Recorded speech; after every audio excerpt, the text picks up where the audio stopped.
अमर रहे, चौधरी देवीलाल अमर रहे। बहुत बहुत धन्यवाद।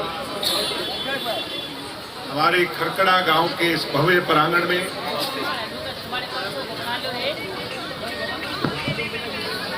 परम सम्मानित पूजा के योग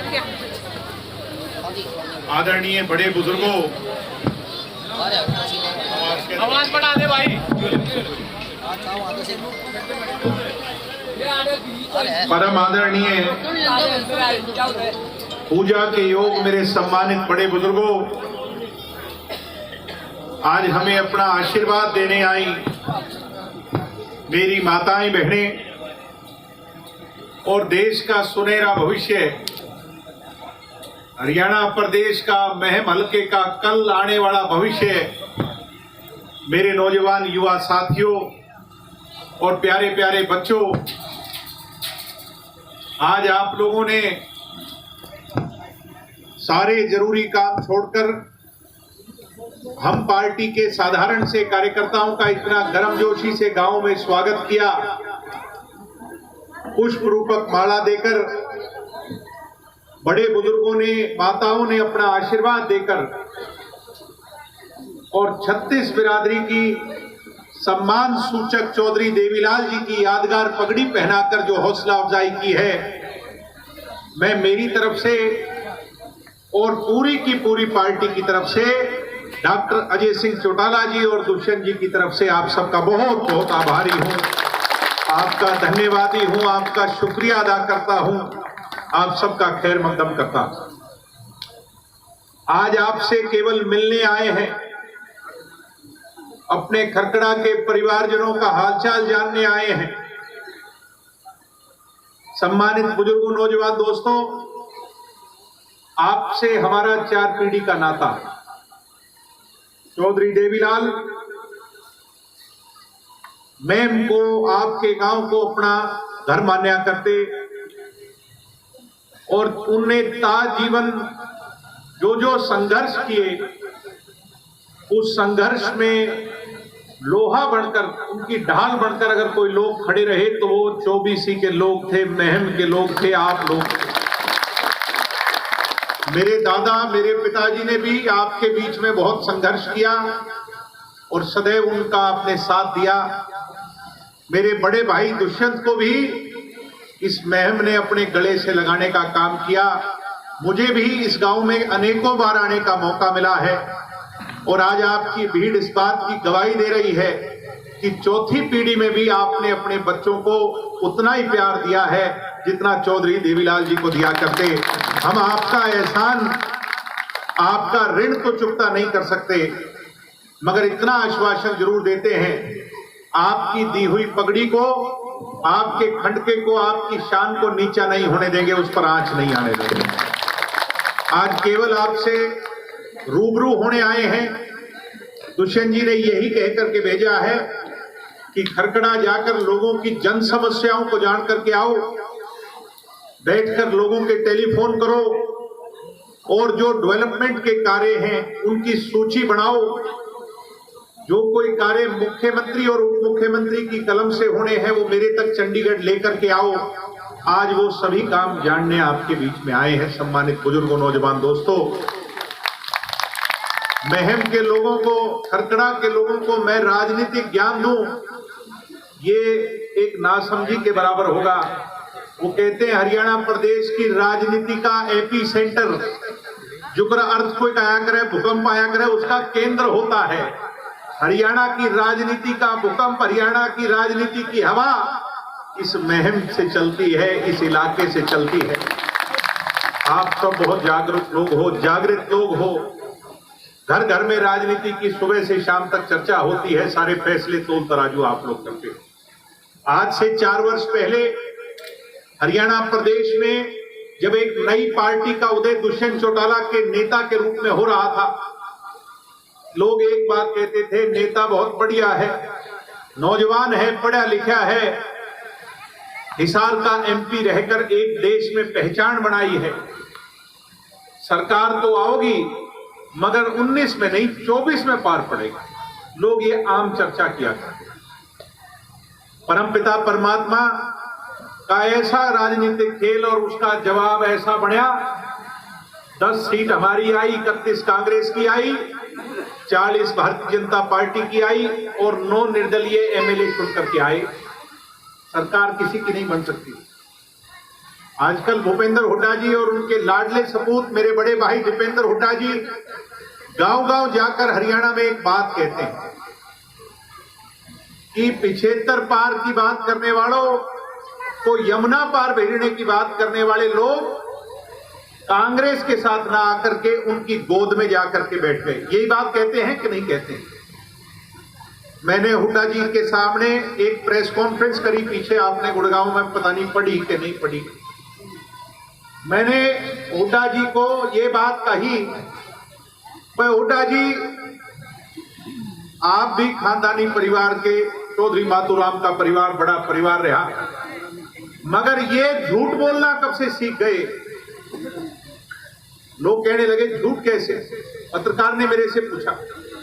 मैंने कहा चौधरी भूपेंद्र हुड्डा जी बहुत बड़े नेता हैं, मैं तो कुछ भी नहीं, मगर दुष्यंत जी से हमने एक बात कही थी कि बीजेपी के खिलाफ वोट मिले हैं हमें, पहला मौका हमें कांग्रेस को देना चाहिए, कांग्रेस को सरकार का देना चाहिए। दुष्यंत ने मुझे और डॉक्टर केसी बांगड़ को यह कह के खुली छूट दी थी कि जाओ भूपेंद्र हुड्डा से बात करो, और हुड्डा साहब के पास अगर निर्दलीय का समर्थन मिलाकर के पूरी सरकार बनने का जोड़ बैठता हो तो हम हुड्डा को चीफ मिनिस्टर बना देंगे, हमें कोई दिक्कत नहीं। सम्मानित साथियों, मैंने हुड्डा जी को टेलीफोन लगाया और डॉक्टर केसी बांगड़ ने मेरी बात कराई। मेरी पहली बार ही बात हुई। मैंने कहा चोई साहब, ये जितने निर्दलीय जीत के आए हैं, सुनने की बात है, थोड़ा गौर से सुनो, ये जितने निर्दलीय जीत के आए हैं ये सारे के सारे आपकी पुरानी सरकार में आपके चेले रह रहे हैं कि रह रहे हैं? इन्हें हुड्डा साहब आप इकट्ठा कर लो, हम बीजेपी के सब खिलाफ जीत के आए हैं, पहला मौका आपका है। हुड्डा साहब कहने लगे शाम तक का टाइम दो। हमने शाम तक का टाइम दिया। मैंने हुड्डा साहब को दोबारा फोन मारा, बोला कल सुबह फैसला करेंगे। अगले दिन सुबह बात हुई तो हुड्डा साहब कहने लगे यूं नहीं होया करता, पहले अपना 10 का ले आओ समर्थन, फिर देखेंगे आगे की बात। आपने भी इस बात का बेरा है, यहां 1000 लोग बैठे होंगे, समझदार राजनीतिक जागरूक लोग, कि किसी भी निर्दलीय का समर्थन भूपेंद्र हुड्डा जी के साथ नहीं था। तो बता दो, एक भी हाथ खड़ा करके नहीं था, एक भी हाथ। ये चोई साहब हुड्डा जी हमारा क्या करना चाहते थे, आपने बता दूं, इनकी एक सोच थी कि बीजेपी का राज तो निर्दलीय के साथ बन जाए, तू विपक्ष का नेता बन जाए, और इस दुष्यंत चौटाला की हालात कुलदीप बिश्नोई की हरियाणा जनहित कांग्रेस पार्टी जैसी हो जाए, ये अकेला रह जाए। 15 साल तो संघर्ष में इन्हें हो लिए, 5 साल और ये विपक्ष में बैठ जाएंगे, 20 साल में एक पीढ़ी बदल जाती है, इनको कोई पूछेगा ही नहीं। यही बात थी कि नहीं थी सम्मानित बुजुर्गों, नौजवानों? इनकी एक सोच थी कि दुष्यंत चौटाला की राजनीतिक हत्या कर दी जाए, मगर वो इनके भुलेखे में आने वाला नेता नहीं, पढ़ा लिखा नेता है। दुष्यंत चौटाला ने बीजेपी को खुला ऑफर दिया। भारतीय जनता पार्टी के बड़े नेता, आज देश के गृह मंत्री हैं अमित शाह जी ने दुष्यंत को बुलाया। 5 बड़ी बातों पर समझौता हुआ। सत्ता सुख भोगने का साधन नहीं, जनसेवा का माध्यम है। इस नीति पर उन 5 बातों को लेकर के हम सरकार में शामिल हुए। दुष्यंत उप मुख्यमंत्री बने। सम्मानित साथियों, उप मुख्यमंत्री बनने के बाद 75% आरक्षण पहली कलम से लागू किया कि नहीं किया, आज जनता बैठी है सामने बता। मगर भूपेंद्र हुड्डा ने फरीदाबाद की इंडस्ट्रियल एसोसिएशन के मार्फिक 13 वकील दुष्यंत के खिलाफ हाई कोर्ट में खड़े कर दिए। वो मामला स्टे हो गया। आज वहां पर हमें कोई फैसला हमारे हक में नहीं मिला, मामला सुप्रीम कोर्ट में पेंडिंग है। मैं आपको एक वादा देता हूं, ये लड़ाई हम मेरे या दुष्यंत के या इस मंच पे खड़े लोगों के लिए नहीं लड़ रहे। गरीब परिवार के बच्चे जो आज सरकारी नौकरी नहीं लग सकते, उनको प्राइवेट कंपनियों के अंदर कम से कम स्थायी रोजगार मिल जाए, उनके लिए लड़ रहे हैं।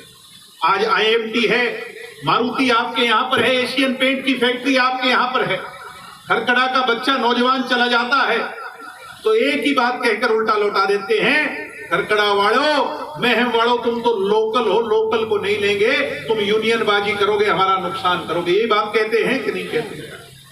सम्मानित बुजुर्गों, नौजवान दोस्तों, अगर ये कानून लागू हो जाता तो 100 में 75 जो है वो लोकल लेने पड़ते और उसमें भी पहली प्राथमिकता 30 किलोमीटर के दायरे में होती। तो सबसे ज्यादा फायदा किसे होना था साथियों? सबसे ज्यादा फायदा हमारे रघुकुल रीत सदा चली आई, प्राण जाए मगर वचन ना जाए।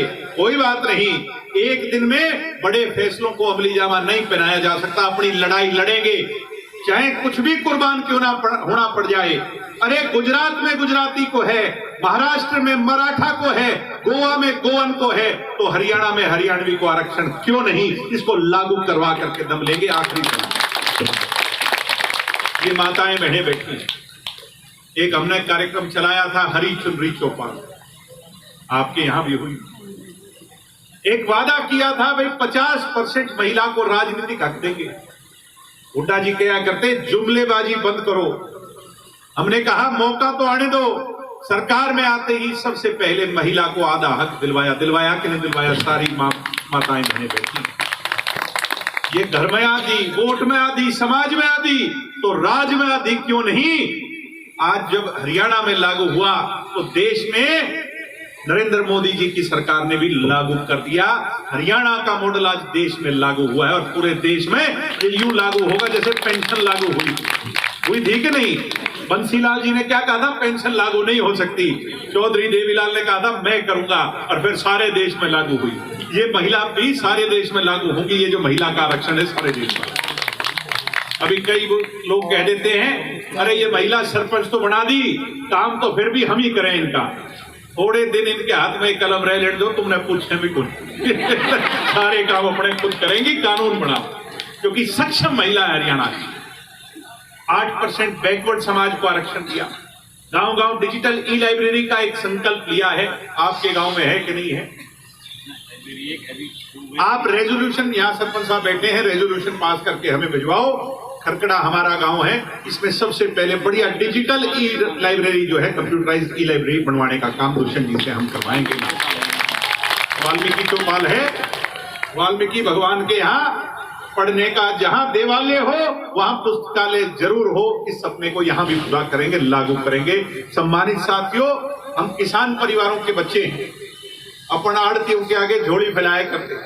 कई बार बड़े फैसलों को लोग भूल जाते हैं।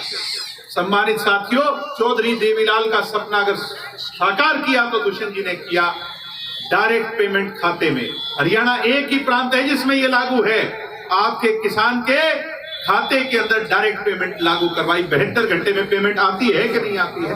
पहले हम आड़ती के आगे आगे होया करते, पीछे पीछे होया करते।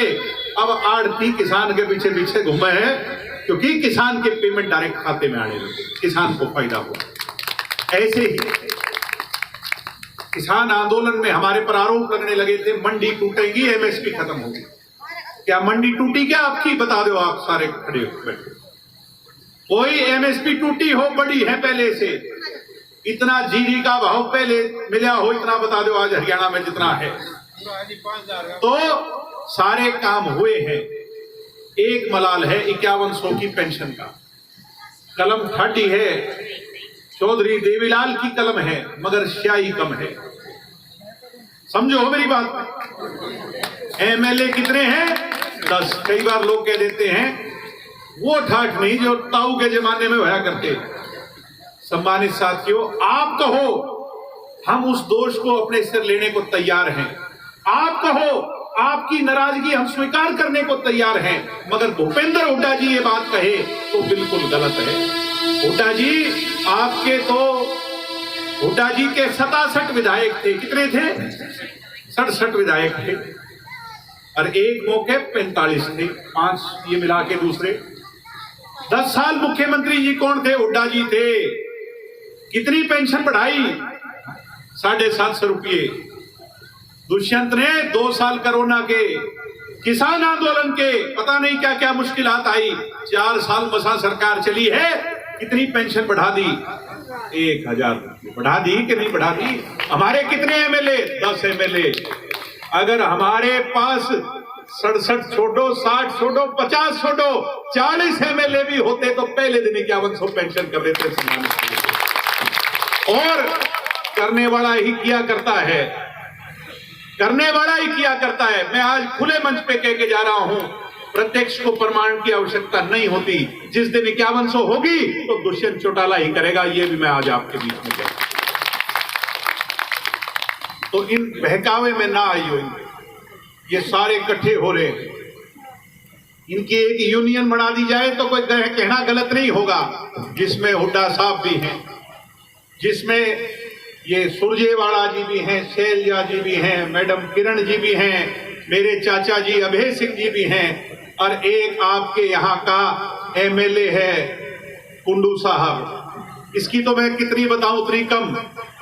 जब ये एमएलए बना, ये रविंदर सांगवान यहाँ आपके गांव का हमारा प्रधान है भाई, शायद इसके कम काम हुए होंगे, उसके इतने काम किए दुष्यंत ने।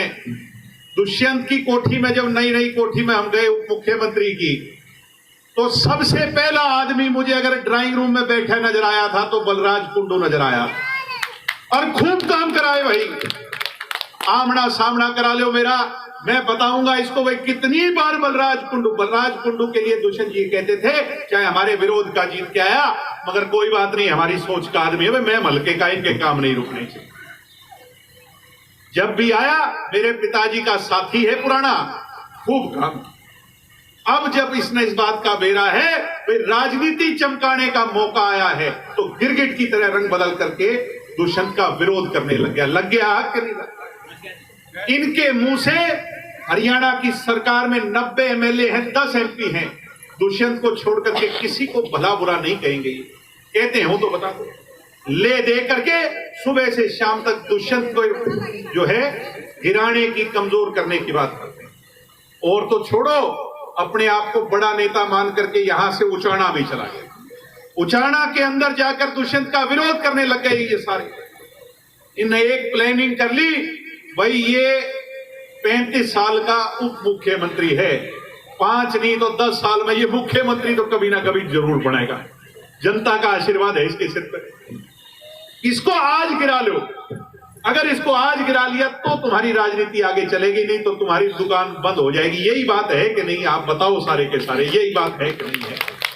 तो इसलिए चौधरी देवीलाल के खिलाफ भी सारी दुनिया एकजुट हो जाती थी, कांग्रेसी एकजुट हो जाते थे, विरोधी एकजुट हो जाते थे, मगर जनता चौधरी देवीलाल के साथ खड़ी नजर आती। सम्मानित बुजुर्गों, नौजवान दोस्तों, हमने ये सरकार में जो हिस्सा डाला है, ये आज 20% तो कम से कम आप कह सको हो। खरकड़ा का आदमी अगर जा करके कोई हमारी सुनवाई करने वाला कोई चंडीगढ़ में है तो दुष्यंत चौटाला है। चल रविंदर, तेरी गाड़ी स्टार्ट कर, वहां उसकी कोठी। अगर ये 20% में नहीं होता तो हमारी क्या? तो इसलिए आप इनके बहकावे में ना आकर के भविष्य में जब कभी भी आपको मौका मिले इस महम की सीट को, क्योंकि महम के बिना भाई हमारी भी पार नहीं पड़े। मैं आपको सही सही बताऊंगा, जब तक महम नहीं होगी चाहे कितना ही जोर लगाइए, 45 की जो है ना वो लाइन पार नहीं होगी। इसलिए महम की सीट पर आप सभी संगठित होकर 36 जात के लोग जो है भाई दुष्यंत सिंह चौटाला जी को अपना आशीर्वाद दें। जो कोई भी कैंडिडेट हो उसको यहां से आगे जिता करके भेजने का काम करें, और जब भी मौका आएगा हरियाणा की जनता का आशीर्वाद निश्चित तौर पर भाई दुष्यंत को मिलेगा, और वो हरियाणा का मुख्यमंत्री पूरा जरूर बनेगा। और पूरा जब मुख्यमंत्री होगा फिर हमारे दिल में इस महम के लिए क्या है वो या तो ये लोग जानते हैं या हम जानते हैं, फिर तीसरे की आवश्यकता नहीं पड़ेगी। साथियों, ये मैं बड़े विश्वास और भरोसे से कह रहा हूं। आपने मेरी बात को सुना, आप सबका पुनः बहुत बहुत धन्यवाद। जय हिंद, जय भारत, जय महम चौबीसी, जय चौधरी देवी।